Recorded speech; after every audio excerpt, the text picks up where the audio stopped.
Friends, வணக்கம் and welcome to Gowri's curry corner. நாம் இன்னைக்கு பார்க்க போகிற recipe chilli paneer fried rice. Mixie jar எடுத்துருக்கேன். சுடுதண்ணியில் ஊற வச்சுருக்க அந்த மிளகாவை இதில் சேர்த்துடலாம். கொஞ்சமாக தண்ணி விட்டு பேஸ்ட்டை அரைச்சிட்டு வந்து காட்டுறேன். அடுப்பில் தோசைக்கல் போட்டு எண்ணெய் ஊற்றிருக்கேன். இதை பன்னீரை பொரிச்சு எடுத்துடலாம். இதுலேயே எல்லாத்தையும் போட்டு பொரிச்சு எடுத்துக்கலாம். நல்லா கொஞ்சம் பொரிஞ்சிச்சு பாருங்க. நம்ம இப்போ இது எல்லாத்தையும் எடுத்துடலாம். இப்போ அடுத்த சட்டையும் அதே மாதிரி பொரிச்சு எடுத்துடலாம். அடுப்பில் பேன் வச்சு எண்ணெய் விட்டுருக்கேன். இப்போ இதில் வெங்காயம் சேர்த்துடலாம். நீல வாக்கில் வெட்டின வெங்காயத்தை சேர்த்துடலாம். கொஞ்சம் வதங்கட்டும்.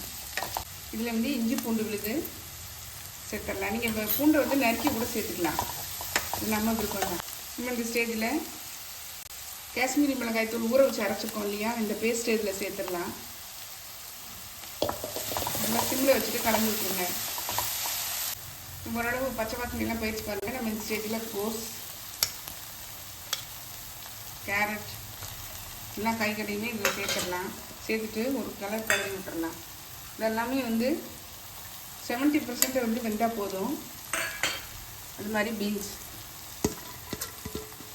எல்லாத்தையும் நல்லா மிக்ஸ் பண்ணி விட்டுடலாம். இதுக்கு தேவையான உப்பு சேர்த்துடலாம். சாதத்தில் உப்பு போடல, அதனால அதுக்கு சேர்த்து நான் இதில் சேர்த்துட்றேன். நல்லா மிக்ஸ் பண்ணி விட்டுறேன். காய்கறி வெந்த உடனே நம்ம சாதத்தை கலந்துடலாம்.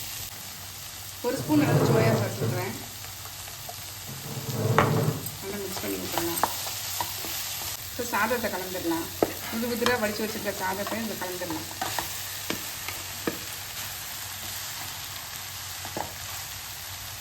நல்லா கலந்து விட்டுட்டே பாருங்கள். இப்போ நம்ம பன்னீர் பொரிச்சு வச்சுருக்கிற பன்னீரை இதில் கலந்துடலாம்.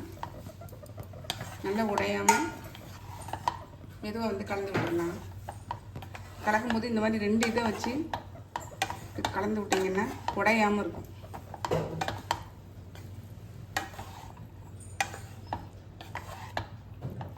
அவ்வளோதாங்க. இதில் லைட்டாக பெப்பர் கலந்து நம்ம ஆஃப் பண்ணிடலாம். பெப்பர் தூள் லைட்டாக கலந்துடுறேன். ஒரு 1/4 டீஸ்பூன் அளவு கலந்தால் கூட போதும். காரம் ஏற்கனவே நம்ம நிறைய போட்டிருக்கோம். அதனால ஒரு ஜென்டில் மிக்ஸ் கொடுத்துட்டு நம்ம இதை ஆஃப் பண்ணிடலாம். அவ்வளோதாங்க.